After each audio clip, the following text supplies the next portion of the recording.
Halo, apa kabar? Assalamualaikum warahmatullahi wabarakatuh. Senang sekali bisa kembali menjumpai Anda semua dalam program Off the Record, membaca berita di balik berita, dan masih terus bersama kami, saya Hersu Arif.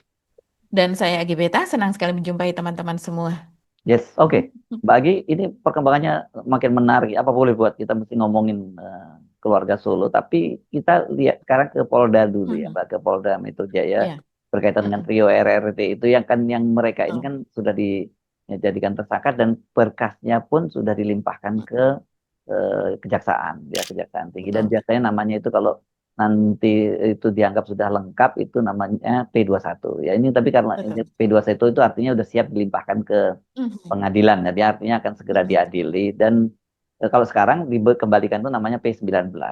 Kita mesti ya, ingatkan para sahabat kita semua bahwa proses hukum ini panggung depan, kan begitu ya. mhm, Panggung mhm, belakangnya itu mhm, sebenarnya ada tarik menarik politik, itu yang sangat ya, menarik, antara posisinya Pak Prabowo, posisi Pak Jokowi, mhm, bagaimana Pak mhm, Prabowo memaintain hubungannya dia dengan Pak Jokowi, dan bagaimana Pak Prabowo juga memaintain hubungan dia dengan kelompok-kelompok di luar pemerintahan yang juga menentang Pak mhm, Jokowi. Kasar ngomongnya beginilah kira-kira Pak. Kalau buat Pak Prabowo itu tentu kalau sampai trio RRT dan sebagainya itu kemudian dijadikan tersangka dan terdakwa dan divonis bersalah, itu kan mhm, akan merusak citra pemerintahnya ya. Prabowo. Ya, dan Pak Soal itu demokrasi, ya bukan soal demokrasi keadilan, ya. ya. Dan Prabowo itu bukan tipikal seperti itu, dia bukan orang yang akan mengkriminalisasikan orang gitulah. Ya, lepas orang Mhm, banyak kritik terhadap Pak Prabowo dan sebagainya, kita mesti fair menilai posisi Pak Prabowo itu seperti itu.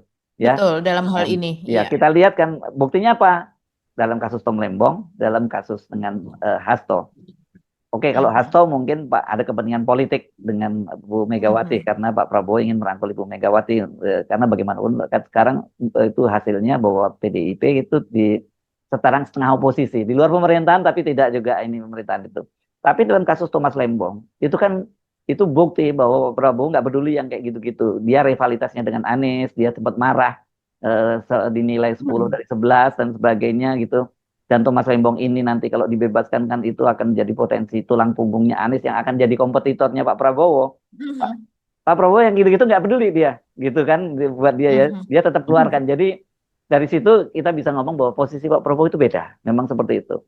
Ya, bahwa kemudian ada kritik kita kenapa dia tetap juga terhadap Jokowi, kan Pak Prabowo juga tidak mungkin mengkhianati Pak Jokowi karena dia bagaimanapun dia kemarin pernah jadi menterinya Pak Jokowi, dan kemudian ketika Pilpres kemarin didukung oleh Pak Jokowi dan dengan ada Gibran di situ, dan jangan lupa Pak Jokowi pada waktu itu presiden. Jadi seluruh infrastruktur kekuasaannya Pak Jokowi itu bisa dialihkan kepada Pak Prabowo. Kasarnya ngomong beginilah, kalau Pak Jokowi kemarin misalnya tetap mendukung Ganjar, ya yang menang Ganjar Pilpres gitu. Tapi karena ketika mendukung Pak Prabowo, yang menang juga Prabowo. Kenapa? Sekali lagi bukan bukan Jokowi hebat banget, tapi dia presiden yang berkuasa. Dia bisa mengerahkan mulai dari Parcok, mulai mengerahkan Kementerian Dalam Negeri, KPU dan sebagainya, itu bisa dilakukan itu.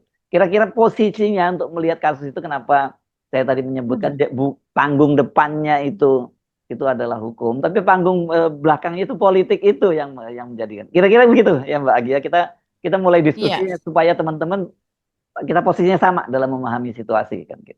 Iya, betul sekali. Walaupun dalam hal ini, dalam kasus Hasto, itu Iya. juga oke. Hmm. Hasto dalam hal ini kita lihat dari berbagai bukti memang ada permainan itu, Yes. begitu. Hmm. Tapi kasus Hasto itu tidak merugikan negara. Sekali lagi itu soal etika, Yes. itu soal moral, Hmm. yang kemudian malah justru merugikan dirinya sendiri dan entah Ya. siapa bohir yang ada di belakangnya. Dan Hmm. kasus Hasto itu jauh di bawah nilainya dari kasus-kasus yang lain yang betul-betul merugikan negara. Yang lain tidak ditangkap, yang ini dipenjarakan. Yes Kan memang gitu. ada ketidakadilan itu Iya, begitu. Tapi dan kita itu tahu memang, posisi Pak Prabowo lah. tapi memang nggak salah kalau orang kemudian menilai, termasuk PDI-nya ngomong ini kan order dari Presiden ke-7, makanya kemudian Memang tuntutan, betul. Ya, tuntutan hukumnya 7 tahun, sama-sama 7 tahun gitu ya, atau Mas Lemo 7 tahun,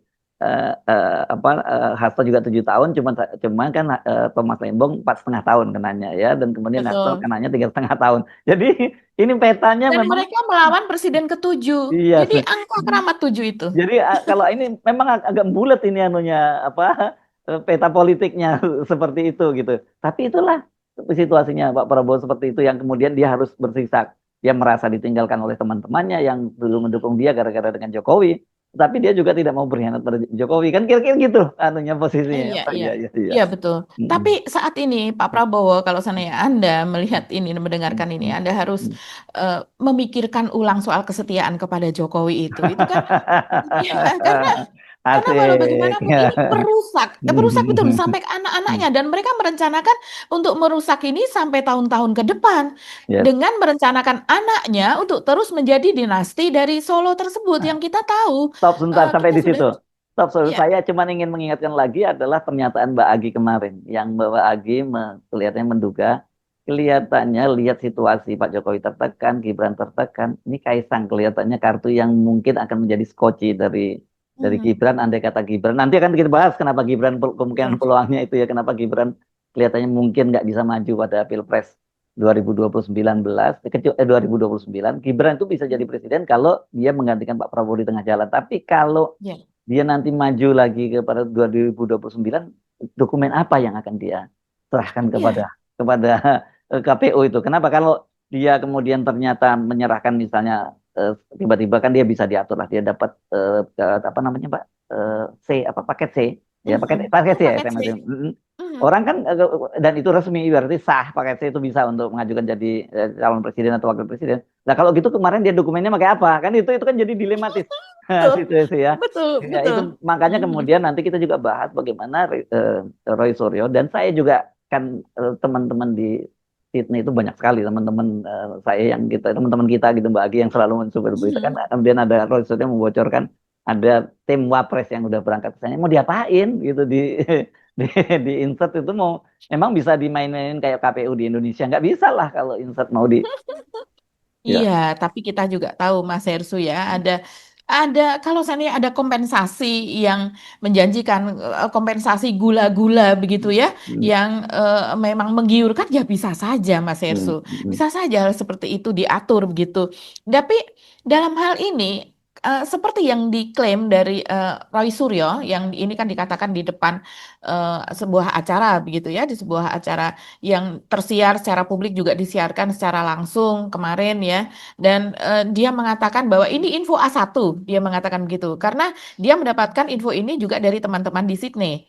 Dan dikatakan bahwa tim dari Wapres ini datang ke UTS Insert begitu, entah apa yang akan mereka lakukan. Karena tapi kalau kita melihat ke belakang, ini mungkin sebagai apa ya, untuk menetralisir atau untuk mengatasi apa bukti-bukti yang sudah dibawa oleh Roy Suryo. Karena hmm, Roy Suryo ini mendapatkan bukti memang banyak sekali. hmm, Dari mulai orang-orang seangkatan Gibran yang ketika itu sama-sama kursus begitu di hmm. tapi mereka ini kan akhirnya menjadi mahasiswa dari UTS. Iya memang. Sementara Gibran kan tidak. Nah, dikatakan juga bahwa mereka bisa saja ikut insert, tapi akhirnya nilainya tidak memenuhi syarat untuk tetap masuk UTS, sehingga Hmm, terpaksa harus ke universitas lain begitu. Dalam hal ini kalau ya, Gibran kan kemudian ke ya, MDIS tersebut. ya. Nah, sekarang pertanyaannya, tim Wapres ini siapa? Dikatakan tim dari kantor Wapres. Ini resmi atau tidak? Atas biaya siapa? Biaya negara. Ini Hmm, kan persoalan pribadi dalam hal ini. Kalau hmm, apa namanya soal apa yang dilakukan Gibran, bagaimana dia misalnya di apa ya dibantu oleh hmm. Dikdasmen ketika itu pada periode menterinya Pak siapa Pak Effendi siapa namanya Mas Ersu Menteri Muhadjir yang Effendi. Pak Muhadjir Effendi begitu yang ketika itu beberapa saat sebelum dia kemudian apa pindah ke menjadi Menko, ketika itu dia masih menjadi Menteri Pendidikan pengganti dari Anies karena Hmm, Anies kemudian direshuffle begitu kan dan ternyata ini kejadian di masanya. Nah, inilah yang kemudian berusaha untuk muncul di KIP hmm, supaya berkas-berkas itu muncul. Nah, sekarang apa yang dilakukan oleh tim Wapres ini kalau seandainya memang betul ya dan Roy Suryo dia firm betul mengatakan bahwa ini adalah info A1. Nah, siapa aja tim Wapres ini berangkat atas biaya siapa dengan membawa baju dari Wapres begitu hmm. sehingga Itu memiliki government pengaruh. dong ya, berarti harus Nah, komunikasinya dengan government kan ya. Hmm, betul. Ini kan kalau membawa nama government ini gawat nih. Ini persoalan padahal bukan persoalan government, bukan hmm, ini kan bukan karena Gibran melakukan kebijakan yang salah. Tidak, ini adalah perilaku dia di masa lalu. Izin saya akan mengusul usul yang apa konkret saja kepada GMKR, kepanjangan kalau 5 itu dilakukan satu persatu. Langsung saja kita menuju ke poin nomor 3 tadi, yaitu makzulkan Gibran. Nah, insya Allah kita percaya dengan dimakzulkan Gibran, Jokowinya akan makzul hidupnya, pasti. Dia akan kemudian mengalami drop kehidupannya dan akan kemudian akan hancur semuanya. Setuju. Kalau yang Tribrata 1 atau Kapolri itu harusnya kalau melihat pembangkangannya, tadi yang disampaikan Pak Said Didu sudah betul. Harusnya kalau sudah 3 kali melakukan pembangkangan, yaitu harusnya sudah dicopot harusnya. Bukan nggak perlu kita tunggu aja atau kita desak Pak Prabowo untuk melakukan itu. Tapi untuk Gibran itu sudah telek, sudah jelas. Buku Gibran Endgame karangan Rismond, dan juga sebentar lagi akan ada buku Gibran Black Paper yang saya tulis. Black Chapter yang saya tulis. Itu nanti akan menjelaskan soal keburukannya dan hinaannya Gibran terhadap Pak Prabowo. Kalau Pak Prabowo sendiri mungkin kemarin belum terlalu dengar itu, harusnya sangat-sangat marah. Masa presiden dibilangin tinggal 1 bijinya? Ya. Padahal. Ya, nggak tahu. Jadi keterlaluan. Dan ini jangan sampai terjadi seperti yang dilakukan sekarang. Hari-hari ini terjadi rekayasa. Barusan katanya ada bukti baru. Katanya ditemukan buku alumni. Itu rekayasa. Itu buku yang seolah-olah dibuat lama. Gampang buat buku kayak gitu. Ya, gampang. Tinggal dicetak baru, dikasih kertas yang agak lama, disimpan dalam tanah kira-kira 5 hari udah jadi kayak gitu. Betul. Dan saya bilang informasi A1 Bapak dan Ibu sekalian. Hari-hari ini juga lagi terjadi ada silent operation. Ini saya dapat info dari Australia kemarin sudah saya bilang, tapi ini perlu disuarakan terus. Ada rombongan dari kantor sekretariat wakil presiden mendatangi UTS Insert. Nanti kalau tiba-tiba UTS Insert Sydney itu keluar satu surat tertentu, ya, itu berarti sama dengan apa yang dilakukan kemarin ketika MDIS, ya, Management Development Institute of Singapore, tiba-tiba mengeluarkan surat kelulusannya Gibran. Jadi nanti kalau tiba-tiba ada surat kelulusan dari Sydney untuk Gibran lulus SMA, nah itu berarti rekayasa yang barusan dilakukan. Jadi Bapak dan Ibu, saya singkat saja, sepakat kita langsung saja itu dulu, nanti itu akan ada domino efek, semuanya akan jatuh, ya. Makzulkan Gibran. Nah, jangan sampai negeri ini dikuasai oleh orang-orang atau kita tidak merdeka, ya. Nah, merdeka atau kita dikuasai oleh bangsa sendiri. Bangsa sendiri siapa? Geng Jokowi, ya. Saya setuju ya Mbak Wuri, bukan geng Solo. Solo itu baik, Jokowinya nggak baik, apalagi Gibrannya, ya. Sudah jelas, ya. Kata kemarin, sedikit aja, kata kemarin Gibran itu pinter karena dia bagaikan dengan Pentium 3. Pentium 3 itu sudah 20 tahun yang lalu. Jadi berarti ya memang ngantuk, ya. Jadi sekali lagi dengan semangat masyarakat dan izin Allah Subhanahu wa taala, kita makzulkan Gibran. Nah, yang berikutnya ini yang Pak Prabowo harus tim dari Pak Prabowo harus tahu bahwa ini masalah sudah bergulir lebih mendalam dan lebih serius. Kemudian yang berikutnya adalah buku baru yang sedang ditulis dan disiapkan oleh Roy Suryo, berjudul Gibran Black Chapter, yaitu kurang lebih terjemahan bebasnya adalah periode hitam atau periode buruk dari Gibran ini, begitu yang kalau Tifa dark brain gitu ya. Jadi kok gelap-gelap iya, semua dark ya. brain. Ya. Gibran Dark Brain gitu, the dark Yang brain. satunya Endgame. Ini Kalau si ini iya, jadi trilogi ini ya, berarti yang trilogi Rismond ini, ya. Ya. trilogi yang berisi soal bapak dan anak yang terus saling berkaitan karena kenyataannya pada kehidupan nyata ya seperti itu. Dan Gibran The Black Chapter ini menulis sudah di-spill ya, kurang lebih adalah tentang kerusakan dari Gibran dan juga soal fitnah atau narasi keji lah yang dia lontarkan kepada Prabowo di masa dulu begitu ketika dia masih ketika Jokowi masih menjadi wali kota dan kemudian Jokowi menjadi apa namanya gubernur dan juga Jokowi menjadi presiden karena ada juga yang disindir-sindir yang berikutnya begitu kan dan itu adalah anak buah dari bapaknya ketika Jokowi menjadi presiden sementara yang kita lihat jahat betul banyak sekali narasi itu adalah kepada Prabowo ya kurang lebih Serem itu dispilkan ya. dalam Lama-lama, betul. walaupun Prabowo sebenarnya udah tahu, tapi kalau dia ini buku dan itu pasti panas juga kupingnya lama-lama kan Iya, karena gitu. tidak hanya Prabowo, Mas Hersu, tapi juga Mbak Titi, begitu, Juga Didit, apa putra ibu Pak. dari anaknya, terus kemudian Didit atau Mas Didit, begitu dia disinggung soal orientasi seksualnya, yang padahal mungkin dia bisa membuktikan itu atau tidak, begitu kan, dalam hal ini. Dan kalau Sania pun itu jahat betul, apa dia menuliskan itu di media sosial, yang kemudian media sosialnya sangat aktif ketika itu menulis di Kaskus. Tapi juga dikaitkan dengan tulisan-tulisannya di apa ada di X dan sebagainya. Ketika itu X-nya masih aktif, belakangan kan X-nya sudah tidak aktif begitu Mas Irsu.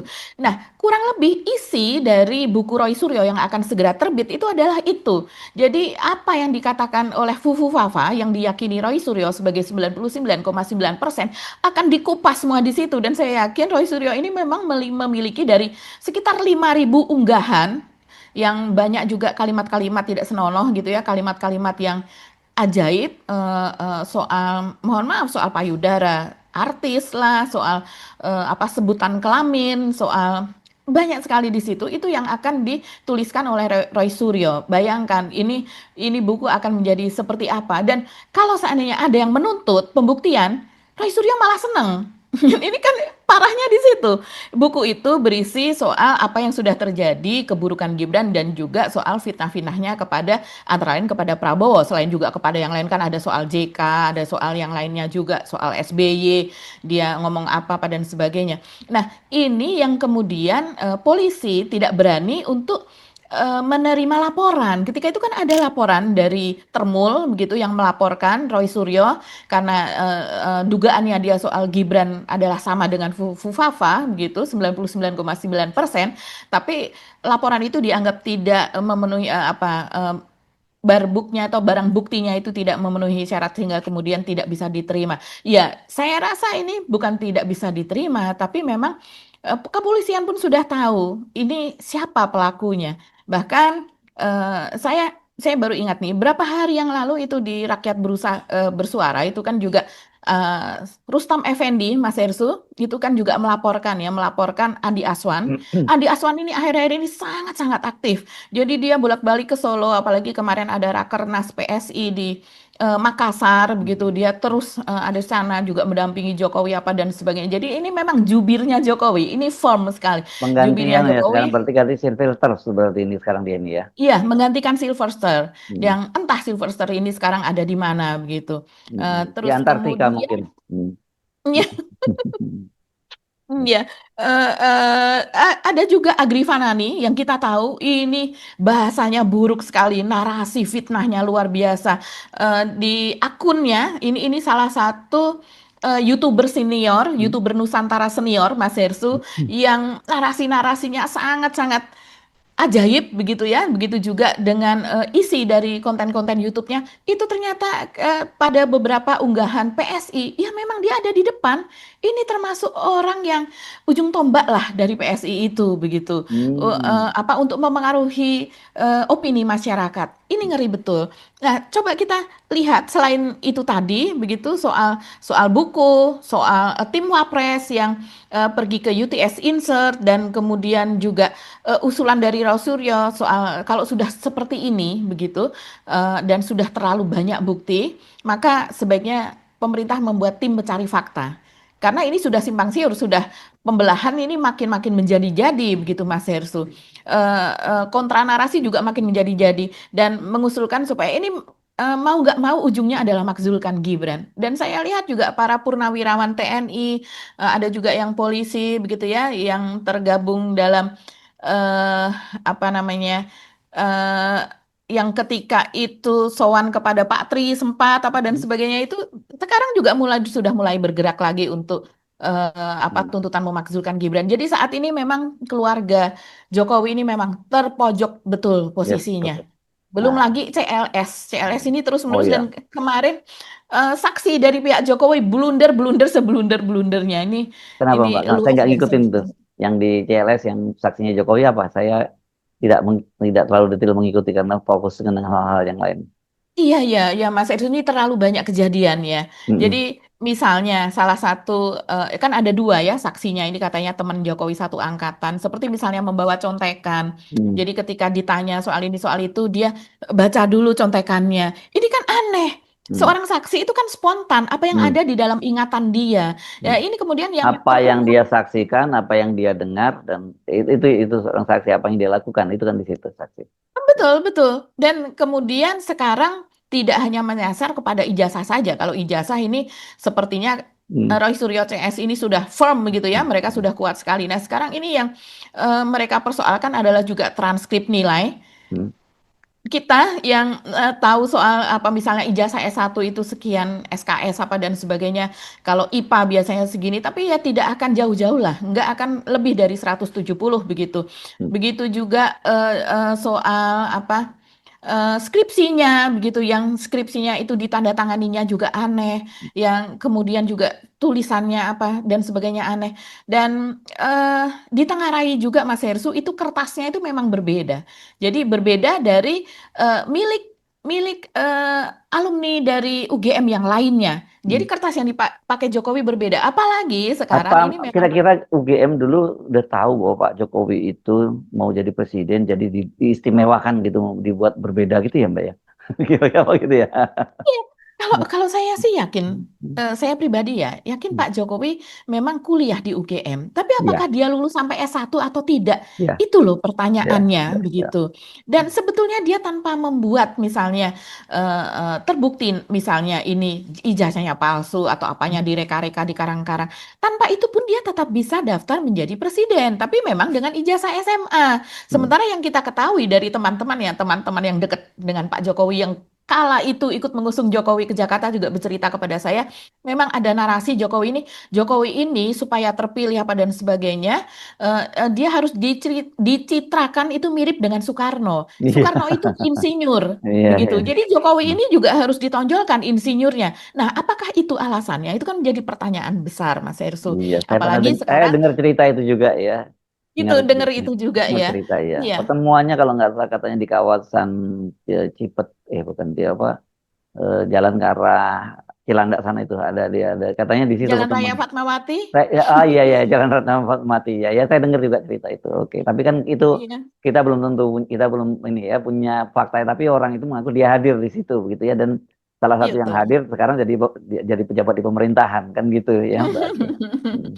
Betul, dan itu kan juga tempat garasi ketika Jokowi membawa SMK Ah, dari iya. oh itu. Iya, karena Hmm. ini mau ditaruh di mana ketika itu dia belum memiliki koneksi, Hmm. eh, ketika itu mau mencalonkan menjadi gubernur, belum memiliki koneksi-koneksi yang bisa Hmm. dihubungi ini mau ditaruh di mana, habis itu dibawa ke Metro TV, ketika itu dibawa ke Hmm. media, dipamerkan kepada media, media kemudian diundang untuk Betul. memfotokan, untuk Roy Suryo punya saham membuat itu. Dia yang dokumentasi. termasuk nyetir yang nyetir ke Jakarta kan termasuk Roy Suryo itu.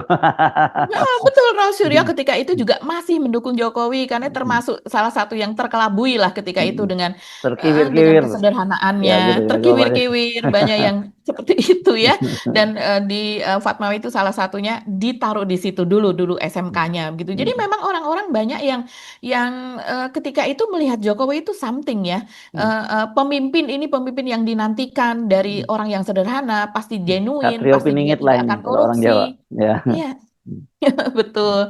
Nah, inilah kita kembali kepada kekuatan gitu ya. Sekarang berkas dari kepolisian atau dari Polda Metro yang sudah dikirim ke kejaksaan itu ditolak oleh kejaksaan ya, Yes. sudah dikembalikan ke Polda Metro dengan permintaan dari kejaksaan bahwa untuk melengkapi soal ahli Nah yaitu itu dia, itu dan dia ya. juga barang bukti. Jadi barang buktinya masih kurang dan juga ahli. Nah, ini aneh Mas Irsu tanggal Betul, 12. betul. 12 Januari ya kalau Ya nggak salah. 12 dilimpahkan, Januari sudah ya dilimpahkan. dilimpahkan. Nah, nah, Sementara belum ada saksi satupun dari pihak tergugat, mm, yaitu para tersangka ini, RRT, yang diperiksa. Jadi ya, telanjang begitu saja berkas itu kan, tanpa mm, ada kesaksian atau narasi dari para ahli. mm, Padahal dari pihak mereka itu ahlinya sudah diperiksa.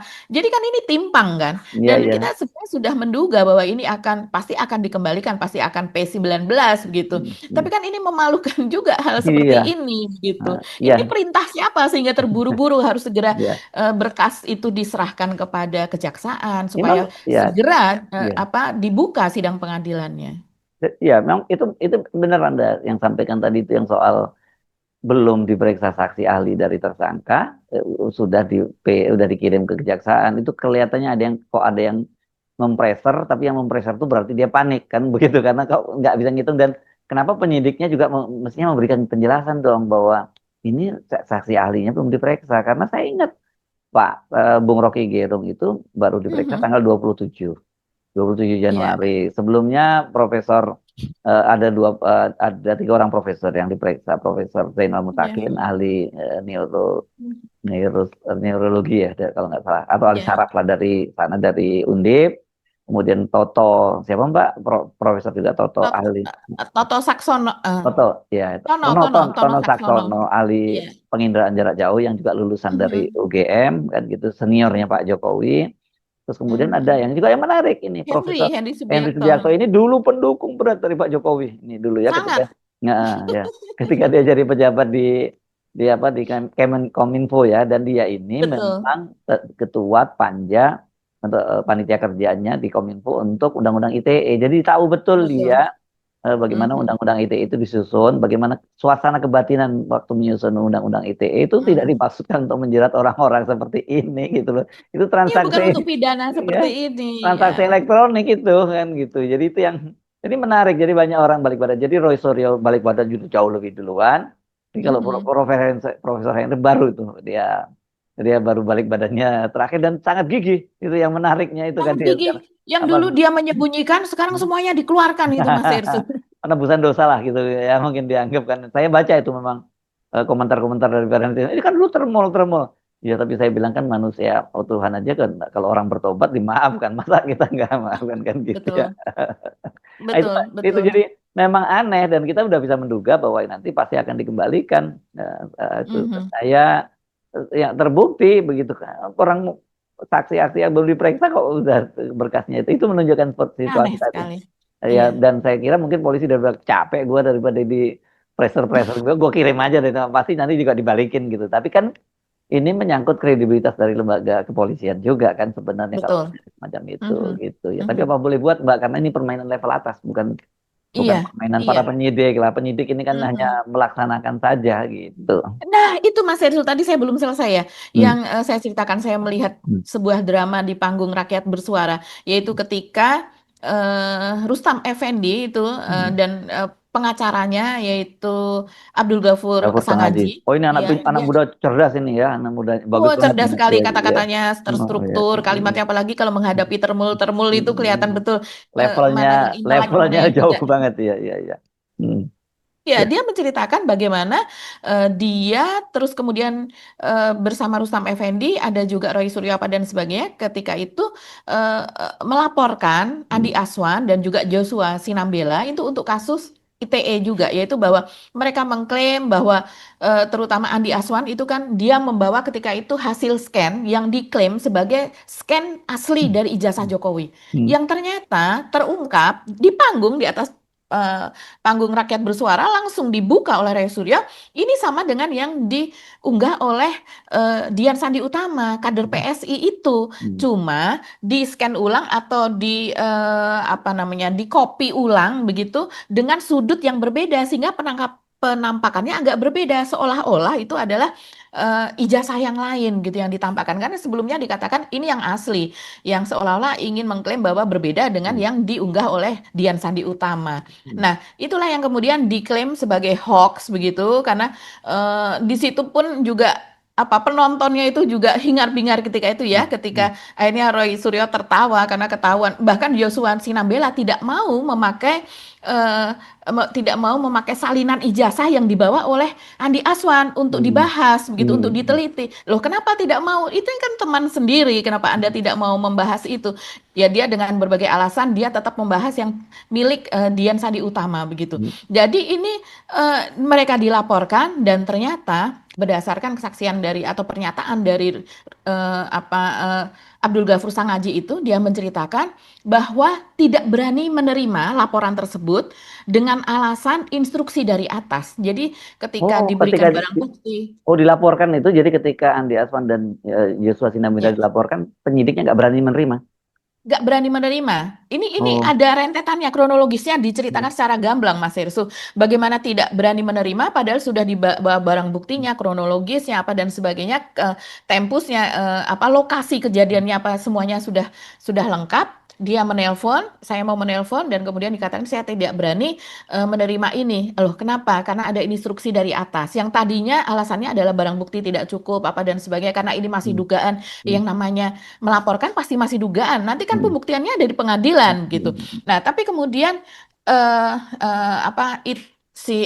Rustam Effendi dan kawan-kawan ini kemudian meminta atasannya itu siapa? Tolong dia perwiranya dihadirkan ke sini. Akhirnya perwira itu hadir dan perwira itu akhirnya menelpon lagi yang di atasnya lagi. Dan dikatakan juga, dia mengatakan bahwa ini Oh, ini di berdasarkan. SPKT ya, di pelaporan ya, ini belum penyidik ya. Betul, pada Hmm. saat pelaporan Mas Hersu untuk penerimaan berkas itu, apakah diterima atau tidak pelaporannya. Akhirnya dia menelpon atasannya lagi dan mengatakan bahwa instruksi dari atas tidak bisa menerima ini. Dan kemudian diminta untuk bahwa itu adalah alasan resmi dari tidak diterimanya laporan, dan perwira tersebut bersedia itu menjadi alasan resmi. Ini luar biasa sekali. Kayak perlakuan terhadap orang per orang itu berbeda Jadi untuk sistem keamanan. jangankan Jokowi ya, orang termul-termulnya saja perlakuannya seperti itu gitu ya. Betul, kita kan jadinya mikirnya begitu ya Mas Hersu. Sementara ini kan harusnya reformasi Polri. Apalagi dengan kejadian kemarin yang Kapolri, kita tidak usah ceritakan, semuanya sudah tahu. Sampai ke bawah ya seperti ini. Ini Pak Prabowo harus tahu betul hal-hal yang seperti ini begitu. Jadi ya soal Gibran tadi, terus kemudian perlakuan yang berbeda nantinya. Ini harus ada dari Prabowo harus memantau, karena ini seluruh rakyat Indonesia juga memantau loh Mas Hersu. Seperti misalnya sekarang ada safari dari Rismon CS, Michael Sinaga apa dan sebagainya itu. Mereka datang dari CFD ke CFD. Yang kemarin hari Ahad kemarin mereka ke CFD di Bandung, yaitu di Dago. Dan seperti biasa laris manis buku itu Gibran Jokowi Endgame. Kalau Rismon kan lebih menyoroti ke ijazah Jokowi. Maaf, Gibran yang Endgame. bukunya Kalau Gibran Endgame, ya. iya betul, Gibran Endgame, Wapres tidak memiliki ijazah SMA, dan ternyata tidak hanya emak-emak yang menjadi fans, tidak hanya orang tua, tapi Gen Z pun pada saat penandatanganan di toko buku, pada saat di CFD, itu juga menyerbu buku tersebut. Ini sudah gawat nih, karena sasarannya Gibran adalah Gen Z. Dan kemudian kemarin, pada hari Senin, ini Rismon juga mendatangi Sekretariat Negara, dan diterima di Sekretariat Negara di bagian penerimaan, begitu. Dia menyerahkan 5 buku tersebut untuk diteruskan kepada Prabowo. Permintaannya seperti itu.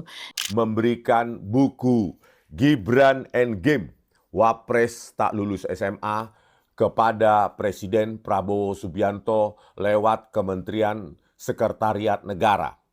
Untuk itu kami berharap Presiden membentuk tim pencari fakta atau melibatkan Badan Intelijen Negara untuk menginvestigasi apakah Wapres Gibran menyelesaikan GCE O-Level atau Secondary 4 atau kelas 1 SMA di Orchard Park Secondary School, sekaligus menginvestigasi apakah Wapres Gibran hanya menempuh 6 bulan paket atau program General English atau Foundation Studies atau Diploma of Business.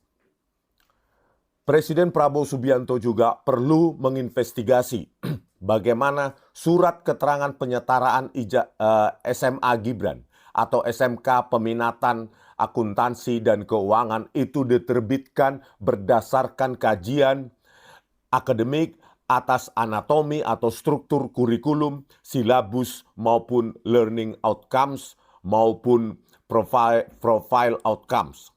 Oleh karena itu, kami berharap Presiden Prabowo Subianto memberikan informasi publik seterang-terangnya. Jadi ini memang sudah luar biasa, dan sekarang itu sekitar 4.000 buku sudah ada di tangan masyarakat, para tokoh apa dan sebagainya, pemesanan membludak, dan dari tim penasihat hukum itu sudah melakukan korespondensi dengan pihak DPD dan juga DPR agar kapan mereka bisa diterima, karena akan memberikan 1.000 buku itu tadi kepada anggota DPR maupun DPD dan juga para staf ahlinya.